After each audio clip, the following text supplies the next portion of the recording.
The Eagles rolled and killed them. They killed them. And everybody had accountability after that game in Detroit. I'm not telling you here, and I'm not saying it, that all of a sudden the Lions now are good. I'm not. But the guys in Vegas and Atlantic City are saying 3.5 right now. Will that number go up or down? It's a road game. It's week 1. We all know anything can happen in week 1 of the NFL.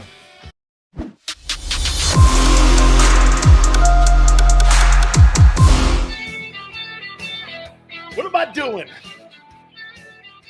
Stirring the pot. Good afternoon. Big Sil's National Football Show. And it's game week.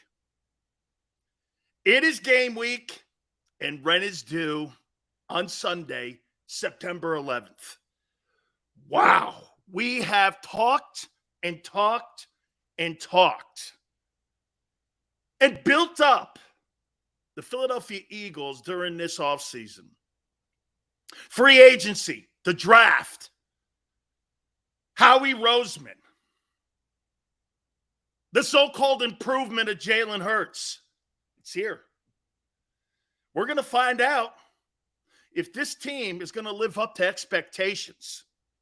If this team is going to be able to plug it in like the 17 team and not turn out to be the dream team. Which one are they going to be? A lot of new faces. A lot of new faces. Rent is due. By the way, real quick, I hope everyone had a spectacular Labor Day weekend. You get a chance to spend time with the family. Really the last weekend of summer, then we get into the fall, and here we are. By the way, also, that had to have been one of the greatest college football week 1s I've ever seen. The ratings were over the top. I'm going to tell you something here. Football is going to own the networks on Thursdays until Monday. Because Saturday's college football, Sunday's NFL football, the ratings over the weekend, I know Xander's probably looking at my ballot going, Bama too? Ah, you beat a stiff. I thought Georgia beating Oregon the way they did, albeit it was a home game, was probably the most impressive victory versus a top 10 team. I did think the Gators beating Utah was big, but them beating them, now this week, they got a big game, Alabama, and if they win big, I'll put them back to number 1. And I've said this before. I do think Bama wins the national title, just so you know. But I like to give teams credit for having big opponents in the opening week. I look at who you play, okay? I look at who you play. And I like when teams play big opponents. They got a big one this weekend. I think they're going to destroy Texas. All right, enough with that. We're going to get into college football. By the way, my friend Rob Stone from College Football on Fox, the network desk host, is going to be with us on Wednesday, I believe it is. We'll have a chance to talk to him. Warren Moon is going to join us this week as well. We're going to have Jay Glazer this week talking Eagles. Today, we're going to have Gary Cobb, as always, from Fox 29. We so look forward to him each and every single, traditionally Monday. But because we were off, he's going to join us today at 4:30. I cannot wait. Hey, and I'll say this to you too. I wasn't impressed with Tyler Van Dyke at Miami, and I surely was not impressed with C.J. Stroud of Ohio State. Notre Dame hung in that game, and I'm looking at those two guys for potential dudes that how we may be evaluating, potentially if Jalen doesn't get it done. And I went like this, I don't know. Now, Ohio State's talent, they ended up taking Notre Dame down just because of the war of attrition, but I wasn't impressed with any one of those guys. So we'll see. We'll get more into that, and it is Lions and Eagles week. I cannot wait. And by the way, I had a great conversation with Chris Spielman, and I'm going to tell you what the Lions are doing as they prepare for this game against the Eagles. It's going to be an interesting ball game. Unlike Barrett Brooks, I think this game is going to be close. Okay? I think this game's going to be close. And let me tell you what they're doing. Spielman said this last year, what was it, 44-6? The Philadelphia Eagles did whatever they wanted to the Detroit Lions last year. They did whatever they wanted. They ran for 238 yards. They threw the ball around. They were pretty much doing everything at will. Do you know what the coaching staff has been doing with the players throughout the entire training camp? They've been showing that film. Now, I'm not saying this, hey, we're going to play, but they're showing them what the Eagles did to them last year. Chris Spielman says he expects the Eagles to do this. Well, why would I change my game plan?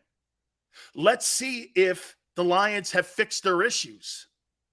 If you're the Eagles, why wouldn't you run them over again? You ran them over last year. They were atrocious on defense last year. But do you know what happened after that ass kicking that the Eagles gave the Lions? Last 6 games of the year. You want to hear? They were 3-3. Jared Goff had a 101.8 quarterback rating. And that game kicked them into high gear that they need to do things better. That was almost like an epiphany game for the Lions. The Eagles rolled and killed them. They killed them. And everybody had accountability after that game in Detroit. I'm not telling you here, and I'm not saying it, that all of a sudden the Lions now are good. I'm not. But the guys in Vegas and Atlantic City are saying 3.5 right now. Will that number go up or down? It's a road game. It's week 1. We all know anything can happen in week 1 of the NFL. Don't you think that point spread's a little close? Those guys aren't traditionally off the number. Okay? Not traditionally off the number. We're going to look at the 2022 Detroit Lions today. And what we're going to do here out of the gate, I'm going to show you what I think Detroit, having talked to Chris Spielman, their senior executive, yesterday, what I think the Lions are going to try to do to the Eagle offense, and also what the Lions are going to do to attack the Eagle defense. We're going to get into that. There's no question that this offseason has built up expectations so high that everybody in Philly and even national people have started to jump aboard the Big Sills bandwagon because have I been telling you for 3.5 months? Right, Xander? I think this team makes it to the NFC Championship game. I was the first guy to say it. I think if you play your cards right, you win 12 games, you could be the team that wins home field advantage. And if the Eagles are going to do anything in the postseason, you're going to have to win 12 ball games. Because if you have to go on the road to play Brady or Aaron Rodgers, you're not beating those teams yet. You're not in that conversation yet. Now, war of attrition, all of that other stuff, you could be healthier. We'll see. No one has a crystal ball on that. That's what makes the NFL season so much more special than, say, the NBA. Because we all know this in the NBA, right? Watch this in the NBA. Wake me up in June. There's 4 teams that can win it. The rest of them are just filler. And nobody cares. Hell, the players don't care. Baseball is so drawn out and dragged out, you know? But the NFL is 1/16 of the season, 1/17 of the season, each and every single week. And every game matters. Okay? Jones says, Sill's trying to give those Lions some credit. No, I'm giving them respect. Jones, I respect my opponent. That's what I'm doing. Not credit. Respect. You go into a fight thinking you're going to beat someone's ass again and you're not prepared. Don't be shocked when you get beat. Every game matters. Every time you step on a field matters. I respect my opponent. Okay? I respect my opponent. And the Eagles are not a team yet where they can walk on the field and not respect opponents. 44-6 that's last year, my friends. This is week 1. This is chapter 1. You got 17 chapters to write a book this year. How's it going to sound and how's it going to read? We're going to find out. Sports says we're starting 2-4. Start Sunday. Hey, guess what? On Tuesday, September 6th, sports, we're both right. You don't know, and I don't know. Players have to go out and play this reality television show on Sunday. If you have some sort of insight on what you think the first 6 games are going to be, can you send me some Powerball numbers? I'd appreciate it. Okay? You need to go into Ford Field on Sunday and beat the living piss out of that team. Okay? You can't play down to opponents. You got to roll in there and work them. I don't want to hear this. Well, it's week 1 and you know. No. Super Bowl contenders and champions fight like champions every night because champions get the best of the opponents because they know that they're a benchmark team. The Eagles are a benchmark team for the Lions. Okay? A benchmark team. Okay? Benchmark team. This is, and here, I wrote some of these numbers down here. 3-3 after that 44-6 beating that the Lions put on them. Okay? Which means they got better. Had more accountability. Okay? Flex.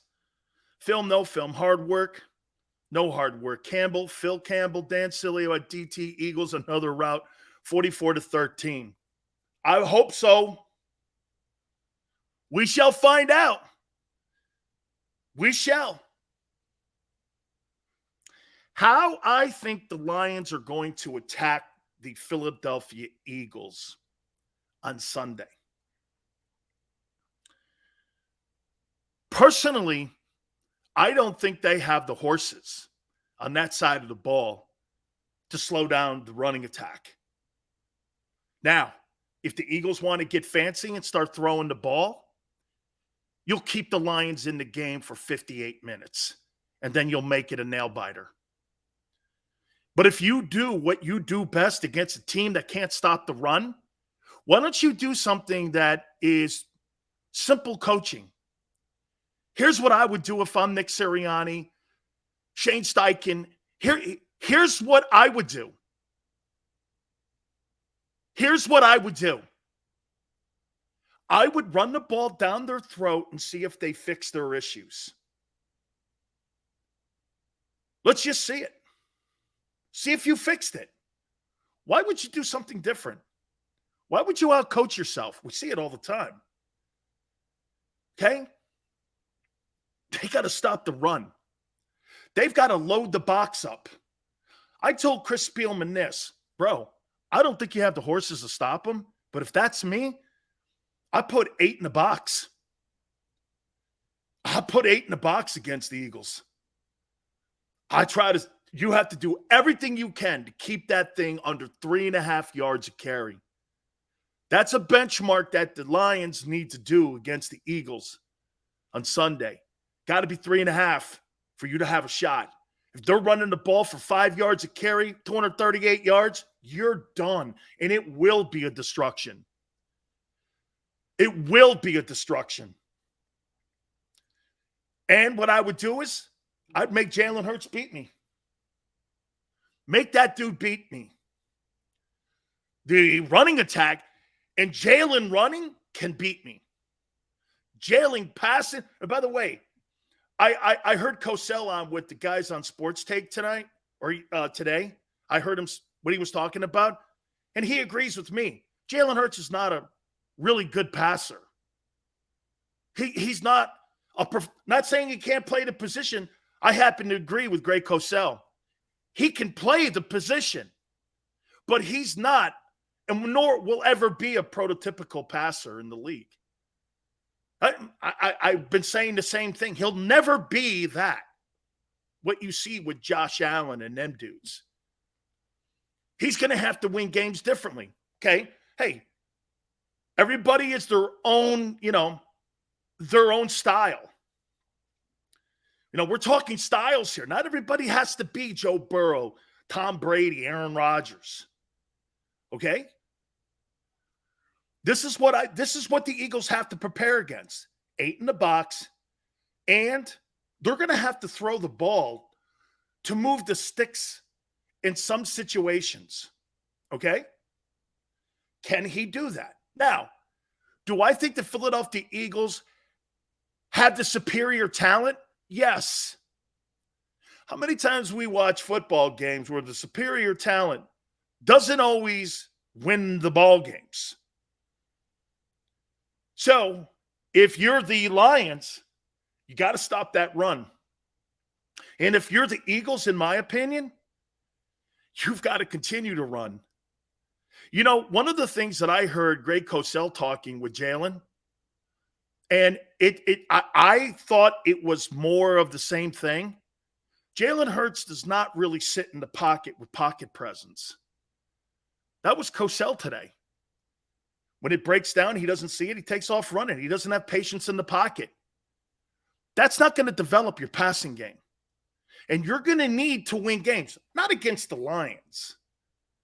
Okay, but this would be a good game. Power running, play action. Get some of the – he should probably throw the ball in this game 23 times, 24 times. Doesn't really have to be a 38 attempt game, because I don't think the Lions have fixed their issues when it comes to stopping the run, especially against a team like that. Okay? 00, stop, dude. Stop it. You're the only, or some of you are the only people that think this guy has arm talent. Nobody in the NFL thinks it. He's going to have to win games differently. Accept it. I'm not the only one that says it. Funny, when I say it, Xander, everyone thinks I'm a hater. When other shows get the same people on and say the same things, just differently because I'm more direct, because I'm not a bullshit artist, you guys don't like what I'm saying.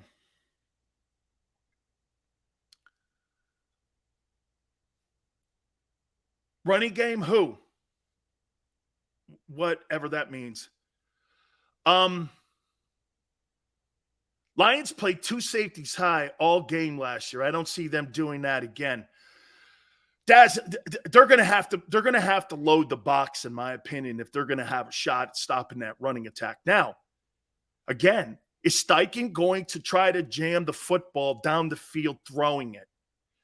If you start getting 3 and outs, you keep the Lions in the ball game. Why not do the same thing you did last year and find out if they fixed their issues? I don't think they have. I don't think the Lions have fixed their issues. Okay? I don't. James says, 0 arm talent. I'm talking about Jalen Hurts.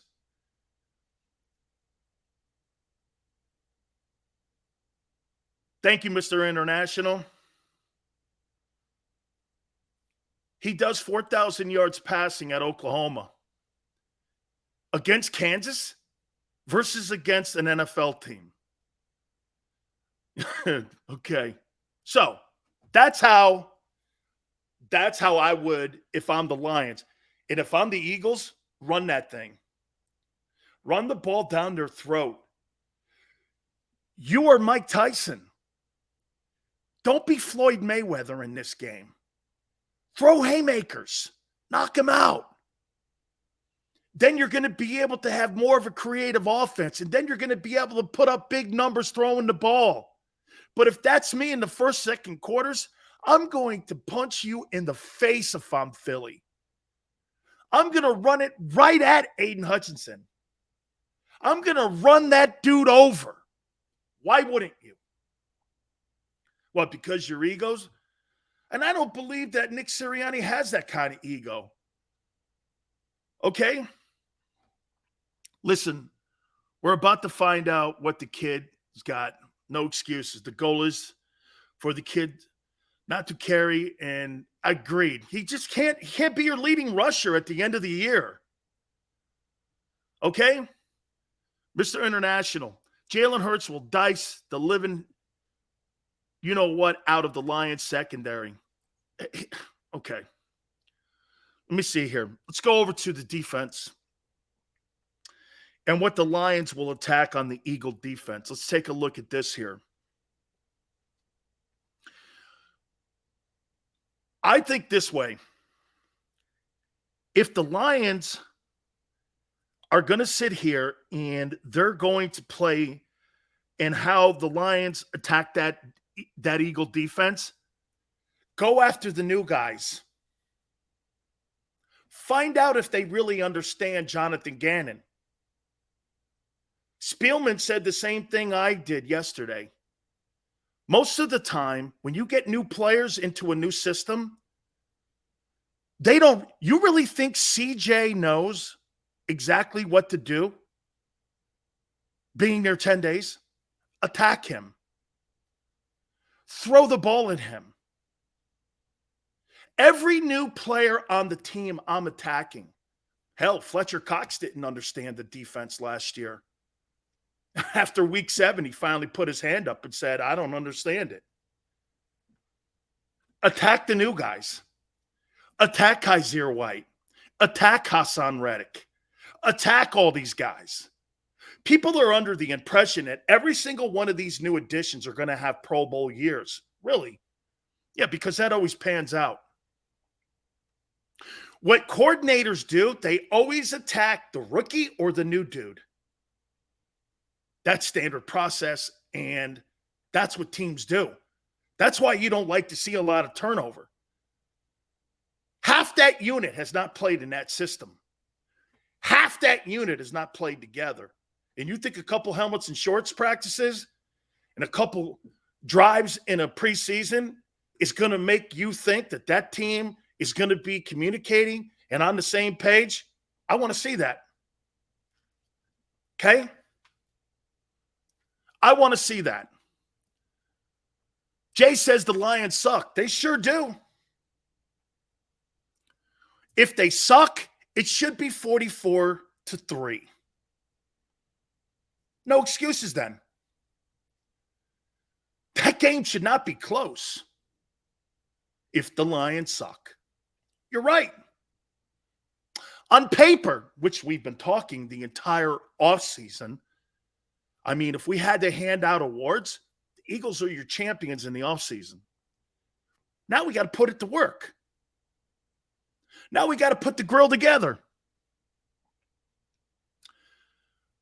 Goff is a pro quarterback. After that ass beating last year down the stretch, 101.8 quarterback rating, they were 3-3 for a team that sucked majority of the year. Okay, that was a pretty good ending for a team that was turning it around. Okay, Daz says, I don't see Nakobe Dean getting massive playing time. Absolutely not.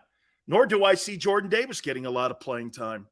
I also like the fact that, Greg Cosell agreed with me about Jordan Davis. I put that out last week, didn't I, Xander? One thing about Jordan Davis, he can't just be a first and second down guy. He's got to be a pass rusher. And in 43 games, he had 9 sacks at Georgia. He's got to be better than that. It's got to be. He's got to be more of a factor.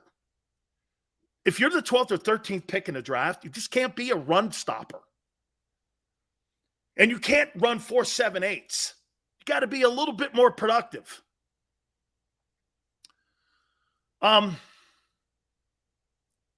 Would you lose this first game if it means you get better to make the playoffs? Absolutely not. I never want to lose anything I'm in, including hopscotch. I hate when people say that, I'd rather lose a game. When people were talking about the Patriots a couple years ago when they were undefeated, well, maybe if they had lost a game late, man, losing sucks. Losing is like a disease. It's contagious. You never want to have losing around you. And you don't want losers around you. You want to have a winning mentality at all times around you. Whoever said losing is good is a loser. And by the way, anybody who roots like that, I'll show you a waiter. That's right, Dash, should be a statement game. Should be a statement game. Only way we lose the game is if Gannon, Daz, I don't think you lose this game. But I don't want to see anybody flopping around. Go in there, be organized, run them over. Both sides of the ball. Pressure Goff. Jared Goff is a guy who can't take pressure. You let him sit back there. Guy did go to a Super Bowl, and he was on an NFC championship team. It's not like he completely sucks.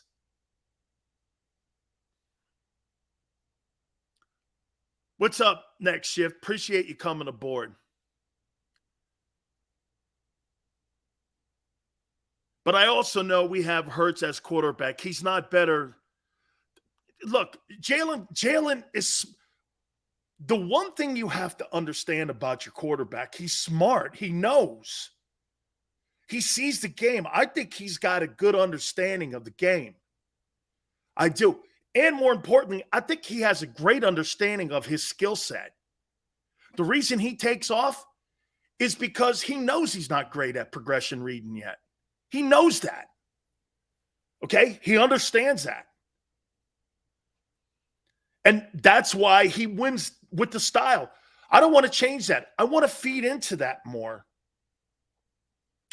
I want to feed into that style because, listen, you guys all want Jalen to throw the ball 38 times. I don't. I want Jalen to get better at being Jalen. And that's not it. You're trying to change the guy. How many, it reminds me of broadcasting when a new PD or a general manager hires you and brings you in, and all of a sudden he says, hey, talk this about this, do this. Hey, we want to put a benchmark on your show. And you're like, wait a minute. You hired me to do a job for you. Let me be me and let me be as good as I can be. This is what I do best. Throwing the ball 38 times a game is not what I do. Managing the football game is what I do best. Okay? Knowing your abilities and knowing your limitations, Davey boy, is what we want Jalen to get better at. That's how he's going to get his $40 million. Not having you think he's going to turn into Josh Allen or Joe Burrow. I don't want that. I thought about this over the weekend. You guys are trying to change the kid. I want the kid to be the best version of him. Be the best coach him. Not coach Josh Allen 2.0. Coach Jalen Hurts. I've sat here and I go, I think it was you, Xander. You're the one that said this, I think, a couple weeks ago. This guy's going to win games differently. He's going to win ball games differently. Then develop that. Develop him.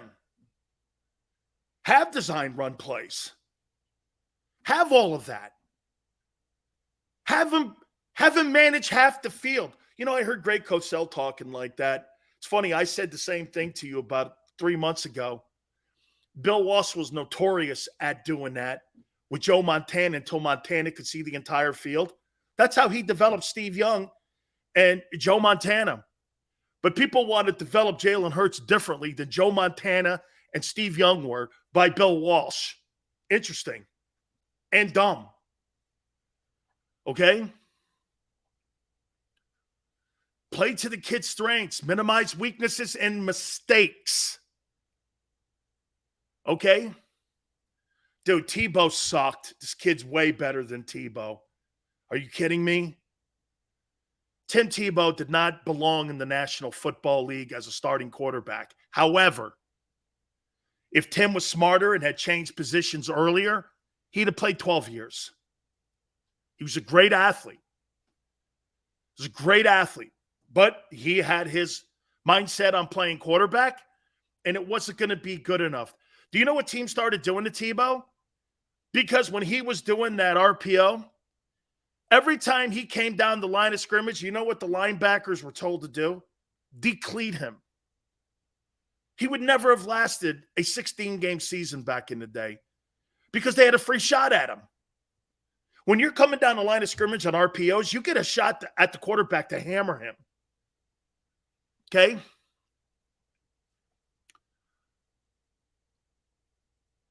It's funny how people say the word never. Tom Brady was a traditional passer. Your guy's not. He can be the best self, could be like Wilson or McNabb. Exactly, Rich. Don't bring up other quarterbacks' names. Let him be Jalen Hurts. The best Jalen. The best opportunity for him is to be him.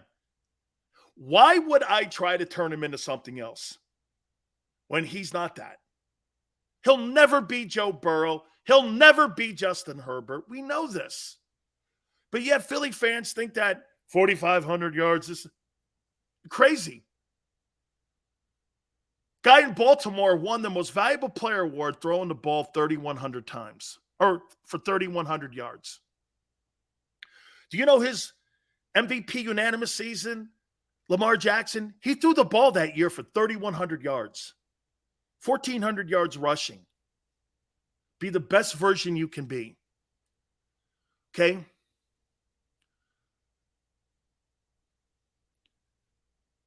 Seals, do you know Bubba the Love Sponge? I do. He could be better than Dak. Dak's a better passer. Dak's the best quarterback in the division. Okay? Tom Brady could never win 7 rings. Bro, it's not where you're drafted in the NFL. It's what you do when you're drafted. He was not drafted correctly. That's all Brady missed out on. But Brady was drafted. Was it late? Yes. They didn't evaluate him. Shit, man. Michigan didn't help Tom Brady. How many times did they try to give that job to Drew Henson? They tried to give that job at Michigan to Drew Henson and some of those other stiffs all the time. Brady finally won the job. He had one season. He won 12 games, I think it was. I think they went 12-1 or something like that. And it still wasn't good enough. He wasn't drafted correctly. Baker Mayfield was overdrafted. Brady was underdrafted. It happens. Devontae Adams was underdrafted. Wasn't a first rounder. Cooper Kupp was underdrafted. Happens. These evaluators are not perfect. Don't hold them to the perfect standard because they're not. Very few guys are drafted correctly. Lamar Jackson, he was underdrafted. 32? Really? A unanimous MVP. Interesting. Russell Wilson, 3rd round. Absolutely. Absolutely, man. Absolutely. All right, I'm going to look at the 2022 Detroit Lions. Also, Jonathan Gannon and Hassan Reddick this week. I tweeted this out, and I'm going to continue to hammer that point. I can't wait to see what Jonathan Gannon and Hassan Reddick do, and I'm going to explain here in a minute.